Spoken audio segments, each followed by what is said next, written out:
બાંગ્લાદેશમાં હિન્દુ ધર્મની નિર્મમ હત્યા મુદ્દે મોરબીમાં પ્રતિકાત્મક પુતળા દહન સાથે વિરોધ. મોરબી એકતા એજ લક્ષ્ય સંગઠન દ્વારા બાંગ્લાદેશમાં સનાતની યુવક દીપુચંદ્ર દાસની નિર્મમ હત્યાના વિરોધમાં મોરબીના મહારાણા પ્રતાપ સર્કલ ખાતે જાહેરમાં ઉગ્ર વિરોધ પ્રદર્શન યોજાયું હતું. આ કાર્યક્રમ હિન્દુ ભગીરથ સિંહ રાઠોડના નેતૃત્વમાં યોજાયો હતો, જેમાં 18 વર્ણના હિન્દુ સમાજના ભાઈઓ બહોળી સંખ્યામાં જોડાયા હતા. પ્રદર્શનમાં ગુજરાત બહારથી વ્યવસાય અર્થે આવેલા હિન્દુ ભાઈઓએ પણ મોટી સંખ્યામાં હાજરી આપી હતી. ઉપસ્થિતોએ સૂત્રોચ્ચાર અને નારા દ્વારા બાંગ્લાદેશમાં હિન્દુઓ પર થતા અત્યાચારનો કડક વિરોધ નોંધાવ્યો હતો. સાથે જ સરકારશ્રીને અપીલ કરવામાં આવી હતી કે હિન્દુઓની સુરક્ષા સુનિશ્ચિત કરવા માટે યોગ્ય અને અસરકારક પગલાં લેવાય. આ દરમિયાન જેહાદી માનસિકતાનું પ્રતિકાત્મક પુતળું દહન કરવામાં આવ્યું હતું. કાર્યક્રમમાં 1 મિનિટ મૌન પાળી શહીદ થયેલા દીપુદાસની આત્માને પ્રભુ શાંતિ આપે તેવી પ્રાર્થના કરવામાં આવી હતી. સમગ્ર કાર્યક્રમ શાંતિપૂર્ણ રીતે સંપન્ન થયો હતો અને હિન્દુ સમાજની એકતા તથા સંવેદનશીલતા સ્પષ્ટ રીતે ઝળકી હતી. मुर्दाबाद मुर्दाबाद नहीं चलेगा नहीं चलेगा अत्याचार नहीं चलेगा नहीं चलेगा एक है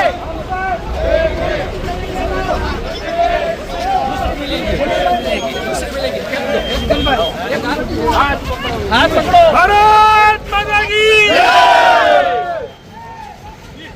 वंदे मातरम वंदे मातरम मातरम जय श्री राम जय श्री राम जय श्री राम जय श्री राम चलो बात ठीक है जय श्री राम रेडी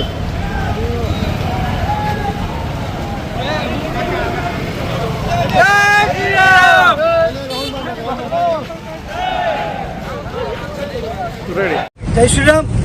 आज एकता एज लक्ष्य संगठन द्वारा 18 वर्णने साथे राखी मोरबीना दरेक जे हिंदू छे, दरेक ज्ञातिना, दरेक भाषा बोलता, दरेक राज्यना बधा हिंदुओ साथे मळी एकता एज लक्ष्य संगठन द्वारा जे आपणा बांग्लादेशमां दीपचंद्र दास जे आपणा सनातनी भाई छे एनी निर्मम हत्या करवामां आवी छे। एमने नग्न करी, एमने मार मारी, एमने फांसीए चढ़ावी अने एमना देहने अपमानित करी, एमने मार मार्या, सळगाव्या छे। आ कोई पण हिंदू समाजने सहन न थाय एवो जघन्य अपराध छे। अमे दरेकने कहेवा मांगीए छीए कि क्या मौन थई गया। આજે બોલતા હતા કે પોતાની જાતને સોશિયલ એક્ટિવિસ્ટ કહે છે અથવા જે પોતાની જાતને કહે છે કે અમે બહુ મોટા આ માનવ અધિકારના ઠેકા લઈને ફરીએ છીએ, કેમ હિન્દુઓ ઉપરની વાત આવે ત્યારે તમે ચૂપ થઈ જાઓ છો। આ દેશની અંદર દરેક હિન્દુઓને અમે આહવાન કરીએ છીએ કે હવે એક થવાનો, જાગૃત થવાનો સમય આવી ગયો છે। ક્યાં સુધી આપણે આપણી બેન દીકરીઓને આવી રીતે કપાતા જોશું, લવ જિહાદમાં ફસાતા જોશું, હિન્દુઓની સંપત્તિઓને લેન્ડ જિહાદમાં ફસાતા જોશું, કે ક્યાં સુધી આપણે આવી રીતે આપણા ભાઈઓને ખોઈશું। આપણે એક થાવ, જાતિ પાત નાત જાત સંપ્રદાય અને ભાષામાં ન વેચાવ। હવે આપણે સનાતની બનવાનો સમય છે, એક બનવાનો સમય છે। આજે એકતા એજ લક્ષ્ય સંગઠને મોરબીમાં વિરોધ નોંધાવ્યો છે અને જે અમારો ભાઈની જે હત્યા થઈ છે એની આત્માને ભગવાન શાંતિ આપે એના માટે અમે 1 મિનિટનું મૌન પાળ્યું છે અને જિહાદી રૂપી અમે પૂતળાનું દહન કર્યું છે।